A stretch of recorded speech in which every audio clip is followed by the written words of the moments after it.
Hello student, आपका हमारे इस क्लास 11th की केमिस्ट्री क्लास में बहुत बहुत स्वागत है। उम्मीद करते हैं आप लोग बहुत अच्छे होंगे। चलिए बच्चों, आज की केमिस्ट्री क्लास शुरुआत करते हैं। आज के इस क्लास में हम जो हमारा चैप्टर है रासायनिक साम्य तथा आयनिक साम्य, इस चैप्टर में हम एक ऐसे टॉपिक को लेके आए हैं जो आपके लिए काफी ज्यादा इंपॉर्टेंट है। आज का हमारा जो टॉपिक है वो है द्रव्यनुपाती क्रिया का नियम। द्रव्यनुपाती क्रिया का नियम क्या होता है, इस नियम को हम अच्छे से जानेंगे और साथ में द्रव्यनुपाती क्रिया के नियम का अनुप्रयोग किस प्रकार किया जाता है इसको भी अच्छे से जानने वाले हैं। तो आप लोग वीडियो के अंत तक बने रहिएगा। देखना, अभी तक आपको तैयार नहीं हुआ होगा तो अभी देखिए आपको अच्छे से तैयार हो जाएगा। आप लोग कॉपी पेन ले लीजिए और आप लिख लिख करके आप अपनी तैयारी करिए। चलिए देखते हैं। चलिए बच्चों, हम देख लेते हैं द्रव्यनुपाती क्रिया का नियम क्या है। देखो, इसको आप समझ के आप देखोगे तो आसानी से आपको याद हो जाएगा। पहली बात तो ये जान लीजिए कि द्रव्यनुपाती क्रिया का नियम किसने दिया था। तो गुडवर्ड और बागे, ये दो लोग हैं, एक गुडवर्ड है और बागे है। तो इन दोनों ने मिल करके ये द्रव्यनुपाती क्रिया का नियम दिया था, जिसे अंग्रेजी में लॉ ऑफ मास एक्शन के नाम से जाना जाता है। तो ये द्रव्यनुपाती का नियम है क्या, यानी इस नियम के अनुसार अगर हम बात करें तो इसमें भाई दो बातें हैं। दोनों बात अगर आप समझ जाते हैं तो आराम से आप समझ जाओगे। देखो, जैसे मान लीजिए ये हमारा कोई पदार्थ है, तो ये पदार्थ जो होता है भाई, ये पदार्थ अगर देखा जाए तो ये क्या करता है, स्थिर ताप पर जो ये हमारा ये पदार्थ ए है, ये इसकी जो अभिक्रिया करने की दर होती है, जैसे ए है, इसकी अभिक्रिया करने की दर उसके सक्रिय द्रव्यमान के समानुपाती होता है। आप हमने देख लिया, ये हमारा पदार्थ हो गया और इसकी जो अभिक्रिया करने की दर होती है ये इसके सक्रिय द्रव्यमान। आप देख रहे हैं, हमने आपको बताया था कि जो सक्रिय द्रव्यमान होता है इसको कोष्ठक में लिखा जाता है। किस में लिखा जाता है? कोष्ठक में लिखा जाता है। तो वही यहाँ पर दिया गया है कि माना किसी रासायनिक पदार्थ की अभिक्रिया करने की दर उसके सक्रिय द्रव्यमान के समानुपाती होता है। जो समानुपाती है ये क्या है? सक्रिय द्रव्यमान के। सक्रिय द्रव्यमान, ये पदार्थ का सक्रिय द्रव्यमान है। किसका है? पदार्थ का है। तो पदार्थ के सक्रिय द्रव्यमान के समानुपाती होता है। पहली बात तो यह है। अब दूसरी बात यह कहा गया है कि मान लीजिए कोई रासायनिक अभिक्रिया हो रही है, तो रासायनिक अभिक्रिया में भाई ए और बी कई अभिकारक हो सकते हैं। तो अगर मान लीजिए कोई रासायनिक अभिक्रिया हो रही है तो उसमें अगर देखा जाए तो जो रासायनिक अभिक्रिया होगा वो समानुपाती किसके होगा? उसके भाई अभिकारकों के। मान लीजिए उसमें कई अभिकारक ए है और बी है, तो उनके अभिकारकों के सक्रिय द्रव्यमानों के गुणनफल के। आप देख रहे हैं दोनों गुणनफल में है नहीं भाई, आप ये गुणनफल देख रहे हैं ना, उसके सक्रिय भाई अभिकारकों के सक्रिय द्रव्यमानों के गुणनफल के समानुपाती होते हैं। किसके? रासायनिक अभिक्रिया के। रासायनिक अभिक्रिया के समानुपाती होते हैं। बस इतना अगर आप समझ गए। पहली बात हमने कहा कि जो हमारा पदार्थ होता है वो उसका जो सक्रिय पदार्थ का सक्रिय द्रव्यमान के समानुपाती होता है। यह तो कोई पदार्थ की अभिक्रिया करने की दर है। अब अगर मान लीजिए कोई रासायनिक पदार्थ की अभिक्रिया करने की दर अगर कहा जाए, किसी रासायनिक अभिक्रिया की दर की बात किया जाए, तो रासायनिक अभिक्रिया की दर अगर है, रासायनिक अभिक्रिया की दर की बात किया जाए अभिकारकों के, भाई रासायनिक अभिक्रिया होगी उसमें अभिकारक होंगे ना, तो अभिकारकों के सक्रिय द्रव्यमानों के सक्रिय द्रव्यमान कहाँ लिखा है? तो सक्रिय द्रव्यमान है, जो कोष्ठक लिखा है सक्रिय द्रव्यमान है। सक्रिय द्रव्यमानों के भाई अभिकारकों के, अभिकारक हमारा मान लीजिए ए है, बी है, तो अभिकारकों के सक्रिय द्रव्यमानों के गुणनफल के समानुपाती होता है। समझ में आया नहीं? चलो अब देखते हैं क्या नियम हमने लिखा है। भाई हमने यही आपको बताया है कि द्रव्यनुपाती क्रिया का नियम गुलवर्ड तथा बागे ने दिया है। किसने दिया है? गुलवर्ड और बागे नामक साइंटिस्ट ने दिया है। ये याद हो जाएगा। फिर इस नियम के अनुसार यह नियम क्या कहता है? यह नियम कहता है स्थिर ताप पर। एक बात करना भाई, कोई भी हम रासायनिक अभिक्रिया की बात करते हैं तो वहां स्थिर ताप होता है। स्थिर ताप पर ही तो अभिक्रिया करेगा। अब कितना ताप हो अलग की बात है, यानी टेम्परेचर स्थिर होगा। ऐसा नहीं कि हमेशा 0 से लेके 100 डिग्री सेल्सियस फिर 200 डिग्री सेल्सियस आप बढ़ाते चले जाओ, उस पर आप बात करोगे, ऐसा कुछ नहीं है। जो भी रासायनिक अभिक्रिया होगी वो स्थिर ताप पर होगी, चाहे जितना हो, 20 degree Celsius, 30 degree Celsius room temperature जो भी हो, तो वही कहा गया स्थिर ताप पर किसी पदार्थ की अपक्रिया करने की दर, मान लीजिए हमारा पदार्थ A है तो इसकी अपक्रिया करने की दर उसके सक्रिय द्रव्यमान के समानुपाती होता है। यानी जो हमारा वो पदार्थ है A है तो उसका जो सक्रिय द्रव्यमान होता है उसके समानुपाती होता है। पहला स्टेप हो गया। तथा अभी इसी में और है, क्या है, किसी रासायनिक अपक्रिया की करने की दर, मान लो पदार्थ को छोड़ के आपकी कोई रासायनिक अपक्रिया हो रही हो तो किसी रासायनिक अपक्रिया करने की दर उसमें भाग लेने वाले अभिकारकों, मान लीजिए A और B हमारा ये अभिकारक है तो उसमें जो भाग लेने वाले अभिकारकों के सक्रिय द्रव्यमानों के, यानी जो अभिकारक हमारा A है, A और B है तो उसके सक्रिय द्रव्यमानों के यानी अभिकारकों के सक्रिय द्रव्यमानों के गुणनफल के, भैया इधर गुणनफल में भी तो है, गुणनफल के क्या होता है, समानुपाती होता है। समझ में आया कि नहीं? सबसे पहले आप किसी पदार्थ के बारे में बताएंगे, किसी पदार्थ की अपक्रिया करने की दर उसके सक्रिय द्रव्यमान के समानुपाती होता है, पहली बात। दूसरी बात, किसी रासायनिक अपक्रिया करने की दर उसमें भाग लेने वाले अभिकारकों के सक्रिय द्रव्यमानों के गुणनफल के समानुपाती होता है। समझ में आया कि नहीं? कितने आसानी से याद हुआ कि नहीं हुआ? तो ये जो है द्रव अनुपाती क्रिया का नियम कहलाता है। अब ये जो आपने द्रव अनुपाती क्रिया का नियम बताया है कि किसी रासायनिक अपक्रिया करने की दर उसमें भाग लेने वाले अभिकारकों के सक्रिय द्रव्यमानों के गुणनफल के अनुपाती होता है, तो इसका उपयोग कहाँ किया गया? तो चलिए इसका उपयोग हम देख लेते हैं। किसका? द्रव अनुपाती क्रिया का नियम जो अभी हम बताए, इसका उपयोग कैसे किया जाता है। तो चलिए द्रव अनुपाती क्रिया के नियम के अनुप्रयोग को हम समझ लेते हैं अच्छे से, ये काफी ज्यादा इंपॉर्टेंट है। तो चलिए बच्चों हम द्रव अनुपाती क्रिया के नियम का अनुप्रयोग देख लेते हैं। सबसे पहले हम कोई उत्क्रमणीय अपक्रिया ले लेते हैं। क्या लेंगे? उत्क्रमणीय अपक्रिया। भाई सबसे पहले हम यही बताएंगे कि माना स्थिर ताप पर समान गैसीय अपक्रिया निम्न। भाई कोई हमारा स्थिर ताप पर हम कोई गैसीय अपक्रिया लेते हैं, जैसे मान लीजिए हमने जो अपक्रिया लिया है A+B और उत्क्रमणीय अपक्रिया की बात हो रही है तो इसलिए C+D बनेगा। ये हमारा समान गैसीय अपक्रिया है, कोई अपक्रिया है, जैसे A+B हमने ले लिया और हमारा रिवर्सिबल C+D प्रोडक्ट बन रहा है। तो ये हमारा स्थिर ताप पर एक गैसीय समांगीय अपक्रिया जो है हमारे पास, ठीक। अब इस पर हम किस तरीके से इसका प्रयोग करेंगे, द्रव अनुपाती क्रिया का नियम। अब इस अपक्रिया पर अगर देखा जाए, यदि आप बताएंगे यदि A, B, C तथा D का सक्रिय द्रव्यमान, अगर हम बात करें ये जो हमारी अपक्रिया हो रही है तो इस अपक्रिया में A, B, C, D जो हमारा पदार्थ है इसका सक्रिय द्रव्यमान क्या होगा? तो इसका सक्रिय द्रव्यमान भाई A का A हो जाएगा और B का इस तरीके से हो जाएगा, C का ये हो जाएगा और तथा जो है D का हमारा ये आ जाएगा। हो तो भाई अगर हम मान लीजिए यदि पदार्थ A, B, C तथा D का सक्रिय द्रव्यमान A, B, C तथा D हो तो अगर ऐसा है तो इस पर अब हम द्रव अनुपाती क्रिया का नियम लगाएंगे। तो आप लिखेंगे द्रव्यानुपाती क्रिया के नियमानुसार भाई द्रव अनुपाती क्रिया के नियम के अनुसार अगर हम बात करेंगे, सबसे पहले हम अग्र अभिक्रिया की बात करें। किसकी?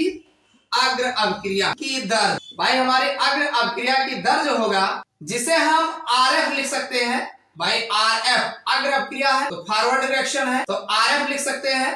तो ये समानुपाती होगा, भाई अभिकारक हमारा A और B है तो ये अभिकारकों के सक्रिय द्रव्यमानों के गुणनफल के समानुपाती होता है, यही हमने बताया है। तो ये अग्र अपक्रिया की दर जो होगा समानुपाती होगा अभिकारकों के सक्रिय द्रव्यमानों के गुणनफल के समानुपाती होता है, यही हमने आपको बताया। इसी को और आप ठीक करेंगे तो यह आप ऐसे लिख सकते हैं, RF जो होगा भाई बराबर लगाओगे, समानुपाती हटाओगे तो एक कांस्टेंट के रखेंगे, इसको भी आप लगा देंगे क्योंकि फॉरवर्ड डायरेक्शन का है। तो ये हमारा A और B ये आ जाएगा। कितना समझ में आ गया होगा? अब ये जो KF लिखा गया है, जहां KF क्या है? एक स्थिरांक है भाई, KF एक स्थिरांक है। कौन है ये? ये एक स्थिरांक है जिसे भाई ये अग्र अपक्रिया हो रही है तो आप बताएंगे अग्र अपक्रिया का वेग स्थिरांक है। कौन सा स्थिरांक है? अग्र अपक्रिया का वेग स्थिरांक है। समझ में आ गया ना? तो ये तो बात हो गई अग्र अपक्रिया का वेग स्थिरांक। इसी तरीके से भाई अग्र अपक्रिया की बात किया तो अग्र अपक्रिया का वेग स्थिरांक। चलिए अब हम विपरीत अपक्रिया देख लेते हैं। तो जो हमारा विपरीत अपक्रिया की दर होगी, तो भाई विपरीत अपक्रिया है तो RB हो जाएगा बैकवर्ड डायरेक्शन समानुपाती हो जाएगा। कौन है? सी और डी। तो ये हमारा सी हो जाएगा, ये हमारा डी हो जाएगा। इसी को आप ऐसे भी लिख सकते हैं, तो आर बी बराबर के लाएंगे तो अब चूंकि बी लिखा जाएगा, भाई आप जान रहे हैं यहाँ बी है तो ये भी हो जाएगा, ये सी हो जाएगा, ये डी हो जाएगा। तो इसके लिए जैसे यहाँ पे बताए के एफ के लिए, वैसे आप बताएंगे जहां के बी विपरीत अभिक्रिया का वेग स्थिरांक, ये हमारा विपरीत अभिक्रिया का वेग स्थिरांक हो जाएगा। इतनी बात समझ में आ गई होगी भाई, ये के बी हमारा विपरीत अभिक्रिया का वेग स्थिरांक हो गया। अब हम साम्यावस्था पर चलते हैं। कहां पर चलते हैं?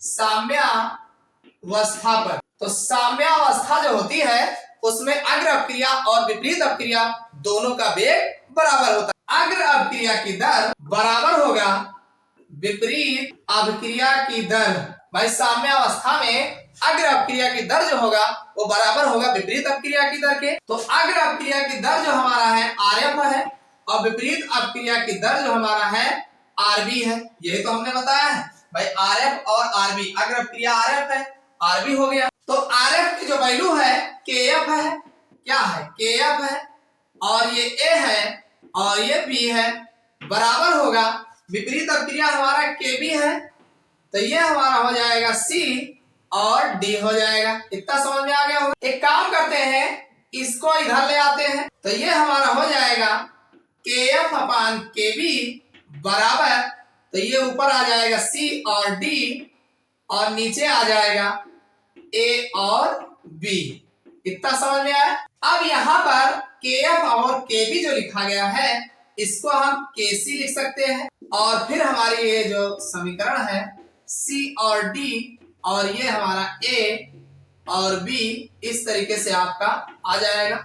इसे हम समीकरण, अब ये जो हमारा समीकरण एक मिला है, तो इसमें जो केसी लिखा है, जहां आप बताएंगे केसी बराबर एक स्थिरांक है जिसे साम्य स्थिरांक कहते हैं। यानी केसी हमारा जो मिला है एक स्थिरांक है जिसे हम साम्य स्थिरांक के नाम से जानते हैं। इतनी बात समझ में आई कि नहीं? देखो, सबसे पहले हमने जो है स्थिर ताप पर एक गैसीय समांगी रासायनिक अपक्रिया लेते हैं। एक रासायनिक अपक्रिया ले लेते हैं, जैसे मान लीजिए ए प्लस बी और रिवर्सिबल सी प्लस डी। भाई एक हम जो है पदार्थ की अपक्रिया लेते हैं ए प्लस बी सी और डी। अब इस पर अगर हम ए और बी और सी जो पदार्थ हमारा है इसका सक्रिय द्रव्यमान देखा जाए तो सबको क्वेश्चन में लिख देंगे, सक्रिय द्रव्यमान हो जाएगा।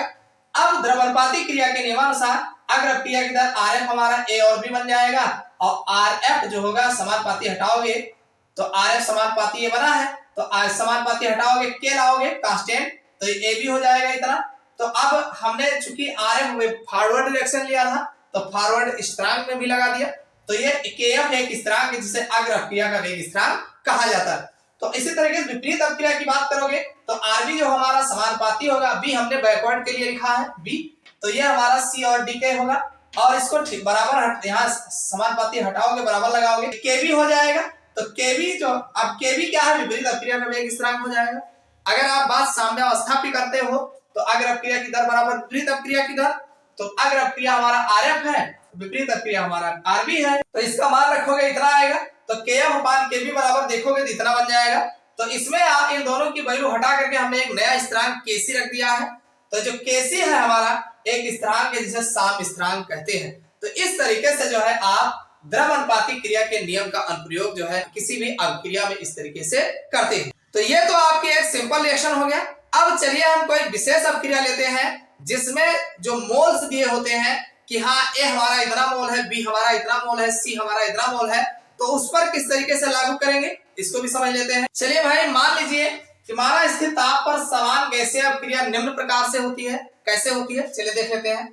मान लीजिए हमारे पास जो अपक्रिया हो रही है N1A plus N2B reversible M1C plus M2D, यानी इस तरीके की रासायनिक अपक्रिया हमारे पास दे दी जाए, तब इसमें आप किस तरीके से द्रव्यमानुपाती क्रिया का नियम लगाओगे। तो भाई इस अभिक्रिया पर आप बताएंगे, इस अभिक्रिया पर द्रव्यानुपाती क्रिया का नियम लेने पर भाई द्रव्यानुपाती क्रिया का नियम लगाएंगे। तो जो अग्र अभिक्रिया होगी, अग्र अभिक्रिया की दर, तो भाई अग्र अभिक्रिया को हम आरएफ लिखेंगे और ये बराबर होगा हमारा केएफ के, और अगर अपक्रिया हमारा ए है तो ए की पावर n1 हो जाएगा और b की पावर n2 हो जाएगा। समझ में आ गया होगा। इसी तरीके से अगर हम विपरीत अपक्रिया की बात करें तो विपरीत अपक्रिया की दर जो बनेगी Rb हमारा बराबर ये भाई Kb हो जाएगा और आप देख रहे हैं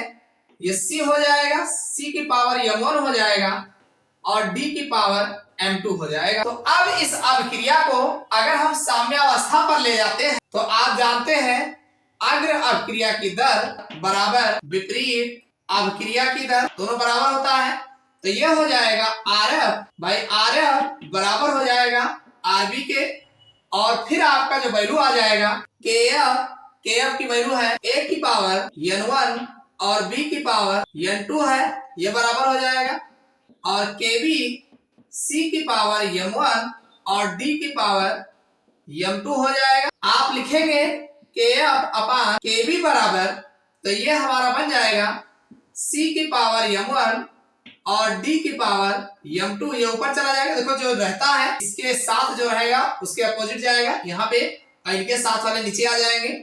तो ये a की पावर n1 और b की पावर n2, ये हमारा समीकरण मिल जाएगा। समझ में आया नहीं। अब ये जो हमारा Kf अपान Kb लिखा है इसकी जगह पे आप c लिख सकते हो Kc, तो ये हमारा c की पावर m1 और d की पावर m2 अपान a की पावर n1 हो जाएगा और b की पावर n2 हो जाएगा। तो ये समीकरण हमारा दूसरा मिल जाएगा। तो इतना आपको समझ में आ गया होगा कि किस तरीके से जो है निकाला जाता है।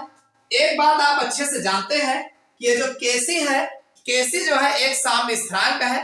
अब ये कभी कभी पूछ लिया जाता है कि Kc क्या है या साम्य स्थिरांक Kc किसे कहते हैं, तो इसकी भी परिभाषा आप लिख सकते हैं। आप लिख सकते हैं कि साम्य स्थिरांक Kc, इसके बारे में आप लिख सकते हैं भाई अगर देखा जाए तो कोई भी हमारी जो उत्क्रमणीय अपक्रिया होती है तो उसमें अग्र अपक्रिया की दर और विपरीत अपक्रिया की दर का जो अनुपात होता है उसे साम्य स्थिरांक कहते हैं। यही आपकी परिभाषा बन जाएगी। तो आप बताएंगे स्थिर ताप पर उत्क्रमणीय अपक्रिया में अग्र अपक्रिया का वेग स्थिरांक तथा विपरीत अपक्रिया के वेग स्थिरांक के अनुपात को साम्य स्थिरांक कहा जाता है। समझ में आया नहीं।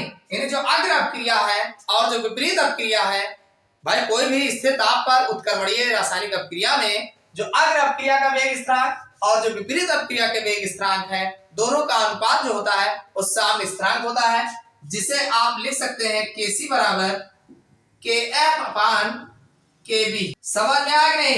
ये जो हमारा Kf है वो अग्र अपक्रिया का वेग स्थिरांक है और Kb जो है विपरीत अपक्रिया का वेग स्थिरांक है। समझ में आया। तो ये आपका जो द्रव अनुपाती क्रिया का नियम है, किस तरीके से किसी भी रासायनिक अपक्रिया में कैसे उपयोग किया जाता है। उम्मीद करता हूँ ये सारी बातें आपको समझ में आ गया होगा। तो ये वीडियो आपको कैसा लगा कमेंट करके जरूर बताइएगा। वीडियो को लाइक न किया हो लाइक कर दीजिएगा, चैनल पर नया हो सब्सक्राइब कर लेना, अपने यार दोस्तों के साथ शेयर करिएगा। फिर मिलते हैं अगले क्लास में किसी नए टॉपिक के साथ।